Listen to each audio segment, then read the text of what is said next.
আজমত আলী যশোর থেকে ৬টি বড় গরু নিয়ে ৩ দিন আগে এসেছেন গাবতলীর পশুর হাটে। তবে খুব একটা ক্রেতা ভিড়ছে না। বড় গরুর ক্রেতা অন্যান্য বারের তুলনায় নেই বললেই চলে, জানান তিনি। বড় গরুর যে ক্রেতাগুলো এখনো পর্যন্ত ১০০-র ভিতরে একটা গরু বের হয়েছে, আর সব ওইভাবে রয়েছে। দেখে দাম বলে, ছোট গরুর যে পুঁজিপাতি এরকম দাম বলে চলে যায়। শুধু আজমতি নয়, তার মতোই বড় গরু হাটে এনে বিপাকে পড়েছেন অনেক বিক্রেতারা।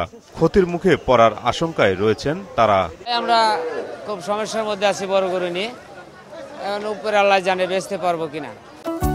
রাঁধুনি রেডিমিক্স মাংসের মশলা, ব্যাস হয়ে যাবে ঝটপট দারুণ রান্না। আর এটা ৪ লাখ দাম হয়েছিল, আমরা দিইনি। খরচ পড়ছে অনেক, এই গরুর এখন দাম কয়, ঠিক আছে 2বার বিক্রি করলেও আমার ওই খানার দাম হবে না। তবে উল্টো চিত্র ছোট ও মাঝারি গরুর ক্ষেত্রে। এসব গরুর ক্রেতা বেশি, বিক্রিও হচ্ছে ভালো। দাম নিয়ে মিশ্র প্রতিক্রিয়া জানান ক্রেতা বিক্রেতারা। আলহামদুলিল্লাহ বাজার একটু শক্ত আছে। বাজার ১,৪০,০০০ টাকাতে কিনেছি। বাজার আগের চাইতে অনেক কম, আর গরু নিছি ১,২৫,০০০ টাকা। আর দাম চাই অনেক, দাম চাই অনেক। বড় গরুর দাম বেশি, মানে কম, আর ছোট গরুর দামটা বেশিই চাচ্ছে।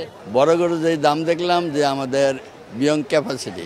শতবর্ষী গাবতলী পশুর হাটে কেউ গরু কিনছেন, কেউ বা গরু দেখতে এসেছেন। সবার আনন্দ উৎসাহের মাঝে স্কয়ার সেপনিলের সৌজন্যে বিনামূল্যে মাস্ক বিতরণ ও হাটের 2টি স্থানে হাত ধোয়ার ব্যবস্থা করেছে।